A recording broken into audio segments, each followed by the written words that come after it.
Do you know the one tool we all have in common that we can develop that will make us better clinicians?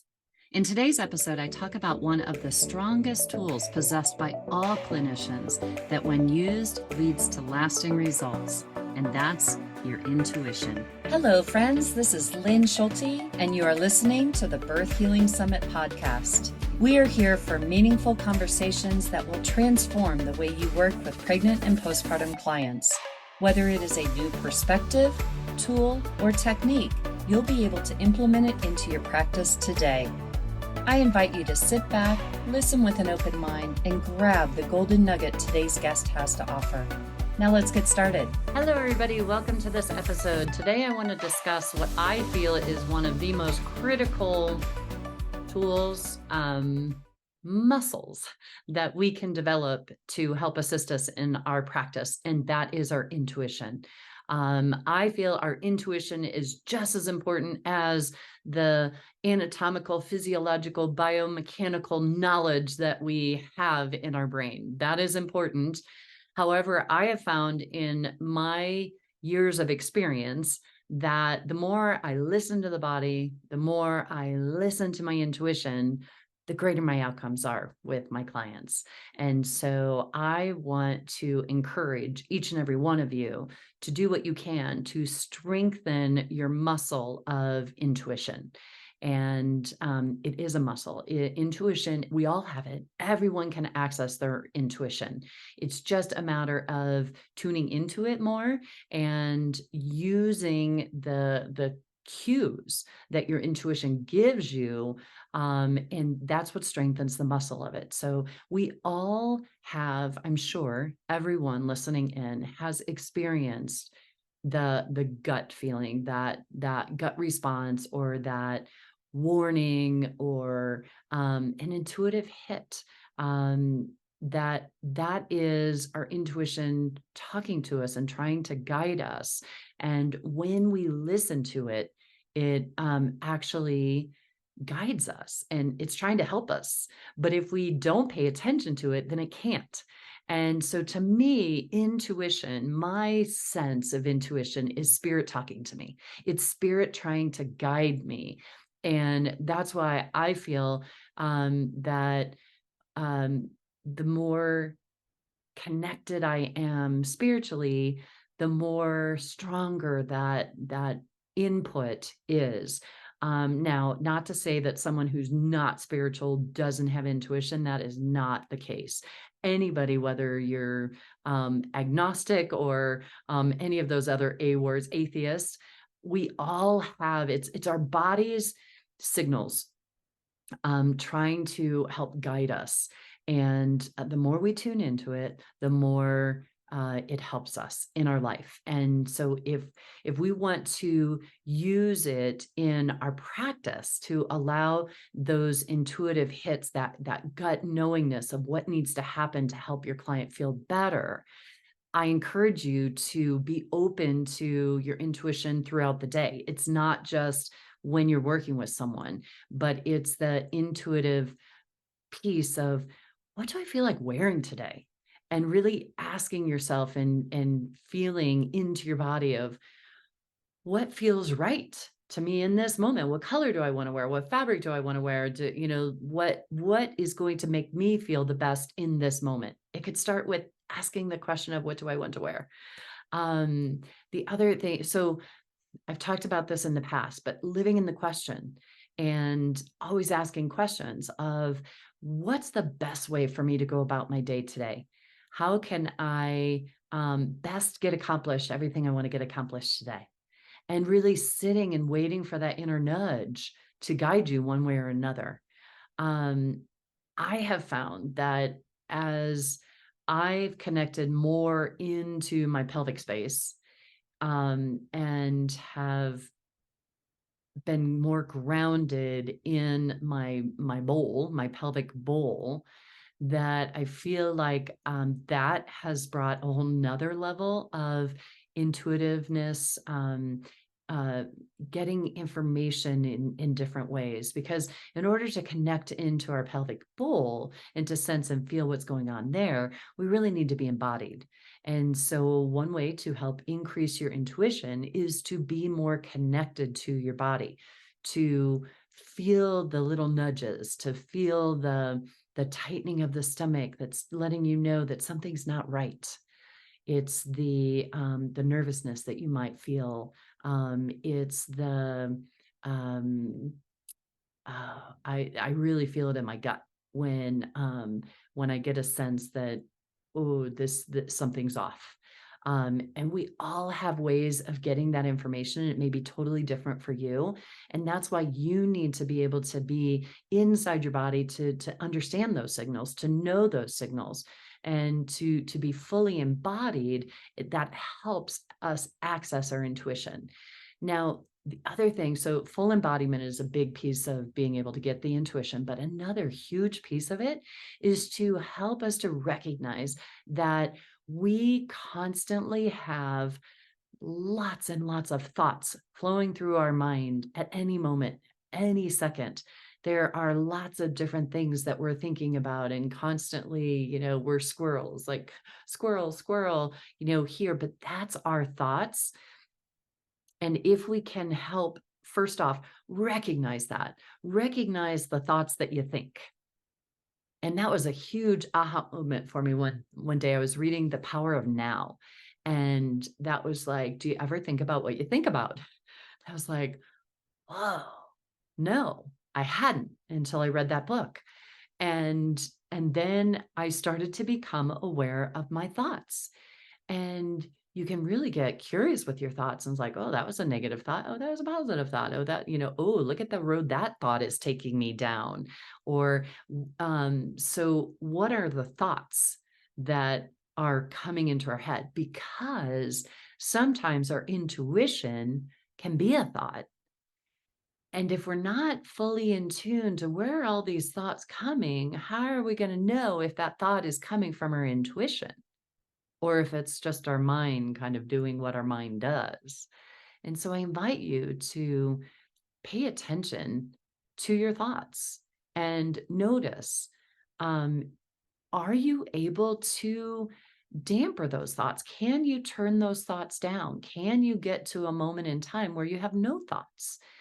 And when you're trying to not have a thought, you're actually thinking about not having a thought. So you're actually thinking, which is kind of an interesting concept. Um, and so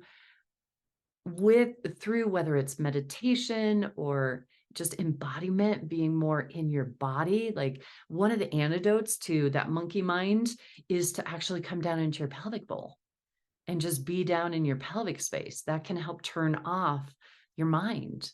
Um, but we have to calm down your thoughts in order for you to be able to know when an intuitive thought is coming through, especially when we're working with our clients. Now, when I'm working with someone on my table, I am, first off, I've created I have a mantra or a prayer that I have before I go into the clinic, a prayer that I bless the sessions and that I'm a channel for the Holy Spirit to work through me. And then as I'm working on the patient, I'm able to be so present with that person on the table that the thoughts that are coming through are only the thoughts of, what am I sensing? What am I feeling? What needs to happen here? Where do I need to go next? Those types of questions, so that when I'm asking the question, what needs to happen here? Where do I need to go next? That intuitive thought can pop in, and then I can follow it and I can do it. And I just encourage each and every one of you to pay attention to your thoughts, do what you can to try to calm down your thoughts so that your mind is a little more quiet, and so that those intuitive hits can come to the surface, can come through, so that you know what they are. And so there's all different ways that we get intuitive hits. One may be the words coming through in our mind's eye or our inner thoughts. Some people will actually hear words. Sometimes when I'm shifting and limiting belief, the limiting belief will pop in. It's a thought that comes in. And it's like, oh, that's what we need to shift, or that's what we need to replace it with. I don't tell the person that, but I ask them questions to see if it confirms. And when they say the thing that I just thought, I'm like, yep, we're on the right path. We're both connected, we're both congruent here on their healing journey. And so asking and hearing those words come up. Another way we can get intuitive information is that ping in our body. That can be a way that our body is trying to resonate with the person on the table. So this comes really good in handy when you're working at a distance with someone, that you're tuning into your body to see what shows up on your navigational system in your body, to see what's pinging on theirs. So it might ping in your body what's going on in them. And that can be really, really helpful in trying to work with someone. Um, I will, when I'm working with a body on the table and I tune into or hold a tissue that has a lot of trauma in it, my stomach just like drops and it's just like, ugh. And I'm just like, that to me is my sense of like, wow, there's a lot going on here right now. There's a lot going on in this body. And so I just know that there's a lot of trauma going on that I need to work with or help them try to work with. Um, and so the intuition can come as an emotion. Sometimes when you're feeling something on the body, you may start to get angry, you may get sad, you may feel grief come up. Well, you're tuning into theirs, but that's an intuitive hit. That is using our empathy as part of our, in my mind, part of our intuition. Um, and and so being really aware of our intuition and how it's speaking to us and the best ways that you get information. We may hear things, we may see things. Sometimes, if you close your eyes, you may get a picture. One time I was working with a body and Mickey Mouse showed up. And I was just like, oh my God, that's crazy. So I didn't say anything. And then it wouldn't go away. And that's when I knew, I'm like, okay, so this is really out there. But I need to share this because it won't go away. And I'm getting a picture of Mickey Mouse. Does that have any significance for you? And it's just like, oh my gosh. And I totally forgot why or how, but it did. And so I got the picture of Mickey Mouse for whatever reason. And I've talked to other speakers, other professionals that I've interviewed over the years, and someone's like, oh yeah, I saw this horse, and this, the horse came up in a vision for them, but it was so significant for the client that they were working with. And so we get those intuitive hits, those pictures, those sounds, the motions, the pings in our body, the words that pop in, all those are ways that we access our intuition. And I just encourage you to, once you start to recognize that, oh, that's how it's trying to come through, then you can strengthen it by acting on it. That's how you strengthen your intuitive muscle, is by acting on the impulses, the inputs that you're getting and seeing what happens. If you're really wanting to expand your intuitiveness, or you're like, I have no intuition, I just invite you, get a journal out and just like, I got this intuitive hits and it told me to do this, or I felt like I should do this and I did this, and then see what happens. Write it down so that you can keep track of it and see what's going on. I just want to help you with growing your intuitive muscle. I took some notes here, so let me just see if, yeah. Another thing that I would encourage you to do is to work on becoming a really good active listener. And an active listener is someone who's able to listen to the words that your clients are saying and to pay attention to what lights up, because that is, if it's a lighting up in your navigational, your guiding system, which is your body, then that's your intuition saying that's important. So as your clients are talking, a lot of times I'll just get this knowingness, or it will light up, or it's like, oh, that's really important. There's something about the way they say it or the way it comes out that I immediately pinpoint, like, okay, that's really important. We might need to focus on that at some point. And really paying attention, becoming a really good active listener to your clients and letting them talk, but really feeling into the energy behind the words and how they're saying things, and become an active listener. Let's see. Yeah. And the more we need to understand that this world is so busy, it's so chaotic, it's so noisy out there. And if you're really drawn into the noisiness of everything and you've got a young family and you're raising kids and everything, it may be too noisy in your world to be able to really feel into and get those intuitive hits. So what can you do to find quiet time, to find solitude, to find time to really sink into your body and connect into your body and feel whatever's happening, whatever's going on inside your body? And you know what? It may be 10 seconds at a stoplight, but that's 10 seconds more that you're connecting into your own body to ask for information, to ask for your intuition to become stronger. And set the intention. Live in the question, how can I make my intuition stronger? What can I do to make my intuition become stronger? And then see where you get drawn, see what comes your way. And that's your intuition guiding you. To me, that's spirit guiding us. Spirit wants a deeper connection to us.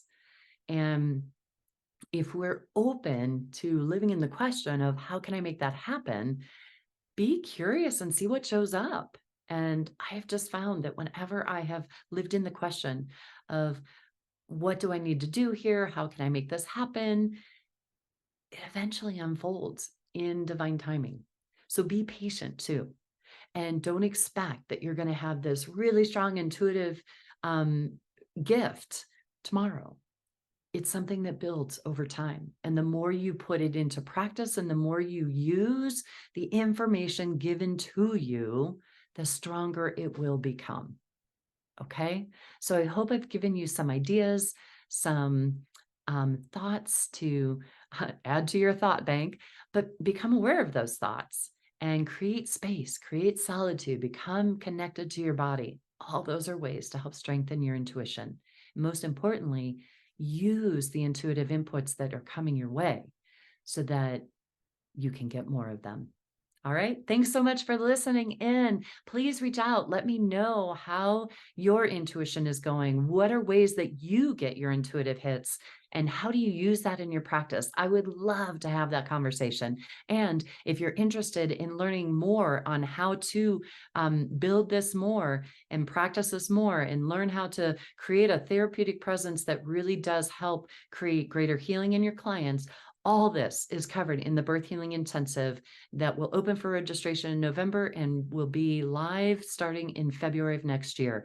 I